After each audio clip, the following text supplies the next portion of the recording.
How you doing? I'm Arlo Guthrie, and you've probably listened to or heard about a thing called Alice's Restaurant. Now, as you know, Alice's Restaurant is about some friends of mine, Alice and Ray, who live in a church in Stockbridge, Massachusetts. And now, it's the name of a movie based on my song about Alice's Restaurant. Howdy, friends. This here special review for this year's Thanksgiving. Speaking of which, happy Thanksgiving, everybody, even if it's a bit late. And if you don't celebrate it, we celebrate you. How about that? But this year's special review is a little quirky gem of the 1960s, celebrating its 55th anniversary this year. We have an original piece of groovy pumpkin pie cinema entitled Alice's Restaurant, released by United Artists in 1969, starring Arlo Guthrie as himself, the great folk country singer-songwriter, son of Woody Guthrie. Of course, based on Arlo's hit song Alice's Restaurant Massacre on his Grammy-nominated album Alice's Restaurant, released in 1967. The song was a sincere hit, so big that Woody Guthrie ought to be proud. Thousands upon thousands have listened to this satirical, protracted spoken monologue in song form in 5-part harmony about Arlo's very own incident of littering, getting arrested and then gone to court for the whole ordeal, to then his adventures at the Vietnam War Draft Board. The song became one of the great anti-war, anti-draft songs that obviously spoke to folks at this time, and even spoke to Oscar-nominated writer-director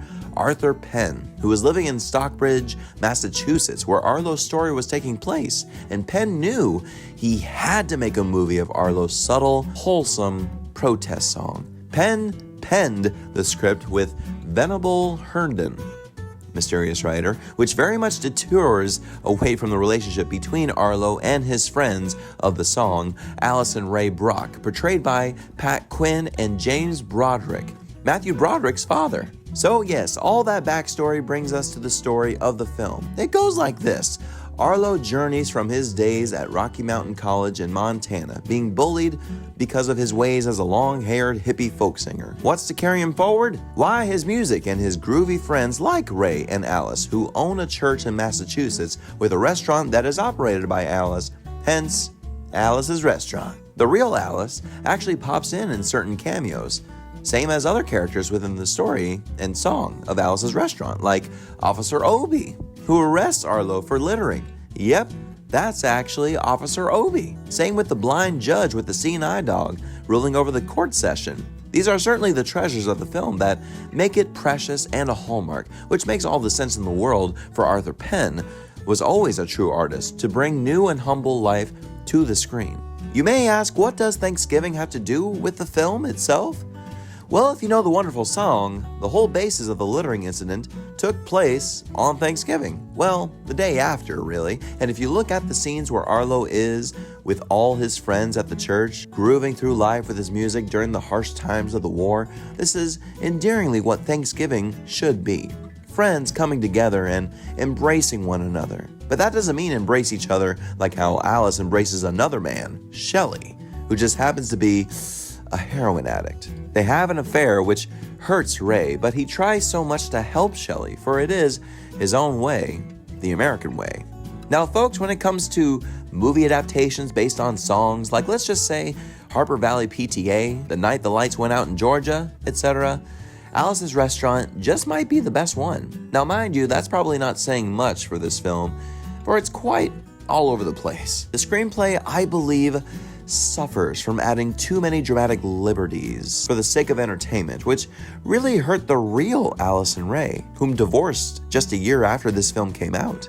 Alice herself was very upset with how she was portrayed in the film, and I honestly am not a fan of Pat Quinn's performance as Alice either, for she suffers from some overacting, I dare say. Alice! Cradle hopper! Alice! Turkey raper! It's taken care of! How do you? That damn girl didn't show up today, and I have to do it all myself. Yeah, James Broderick is sincere and honestly great as Ray, and that's because James is one of the great actors of theater. Now, Arlo is no actor, obviously. He's a fantastic musician, but even here in this film, he has such a presence and charisma about him that you are glued to following him throughout his journey. And he certainly has some lovely moments of drama, like the scene where he's talking to his dad Woody on his deathbed about what should he do for his future. Good things in my life always seem to come out of not doing what I don't want to do. What do I want to do? Arlo also does the score for the film that matches up perfectly to exploration of a new era. It can't be a folk movie without some more musicians like Pete Seeger popping up in there to play for his dad, and Lee Hayes popping in here as the preacher, featuring a beautiful funeral sequence with Joni Mitchell's original songs to aging children. For fans of the song, of course your heart lights up when the film actually gets into the reenactment of Arlo's song, like I do. This is obviously the best sequence of the whole film, when Arlo gets arrested. Belts, put everything on the desk. I can understand you want our wallets, so we don't have any money to spend in the cell, but what do you want our belts for? Kid, we don't want any hanging. Oh, did you think we were gonna hang ourselves for littering? And then on to the draft board with a brilliant and brief supporting performance from the legendary EMMET WALSH as the draft sergeant. Kansas City got 47 words, 97% of 58 words, one on the tail, see the drive time, front, any other thing you gotta say, particular to and pertinent. The arresting officer, the name of the other thing you gotta say. Right in here with the drive, any other thing you gotta say, particular to and about the drive. One of the arresting officer, the name of the other thing you gotta say. Now, I want you to write this down with these pens and the papers I'm going to give you. You'll be compelled to do that right now. Hey! He talked for 45 minutes and we couldn't understand a word that he said. These are the moments that really captured Arlo's warm hit song that still made its point without going so super hard. And Arthur Penn still succeeds thrillingly with this whole sequence, putting it all together. Like, I love how everybody just walking through these halls, all the recruits are still in their frickin' underwear. It's ridiculous. And I'm sure director Arthur Penn felt he had to go super hard with certain scenes, especially with its release in 1969, the year when the groovy 60s died, literally the end of the era. And I think that's what Arthur Penn is perfectly painting in this film. And that is one big hand of applause I have to give him for guiding an honest and yet daring slice of life of the hippie movement. He ends it beautifully with Alice just staring off into the distance after Arlo just left on the road. Ray is back inside the church after they just got married, and Ray and Alice had their horrible fights, horrible differences, but they just got married. So it's a wonderful day. However, seeing how Penn glides the camera around, we know Alice is staring into the end of a hopeful dream, and we linger with it for so long because it's Alice just wanting it not to end. It can't end. There has to be more. Please, I'm willing to stay here as long as I can, as long as it takes, just as long as there is going to be a better future. But as Arlo's voice just croons the last measures of his very own chorus of Alice's Restaurant, it doesn't seem like it's gonna come. It's really a beautiful, beautiful sequence, a great ending that I believe earned Arthur Penn his third Academy Award nomination for Best Director here. Folks, on that note, I give Arlo Guthrie's and Arthur Penn's Alice's Restaurant a B+. For all the things that kind of seemed unnecessary in this film, the actual incident and warm-hearted moments with Arlo make it all worth it. Even though Arlo has called the film terrible and garbage, for it didn't represent his dear friends well, especially Alice, who sadly passed away just almost a week ago, this year. Rest in peace, Alice, and rest in peace to your restaurant. Every Thanksgiving, you can count on me at least listening to Arlo's iconic number that I find myself still humming every once in a while. But how about you, friends?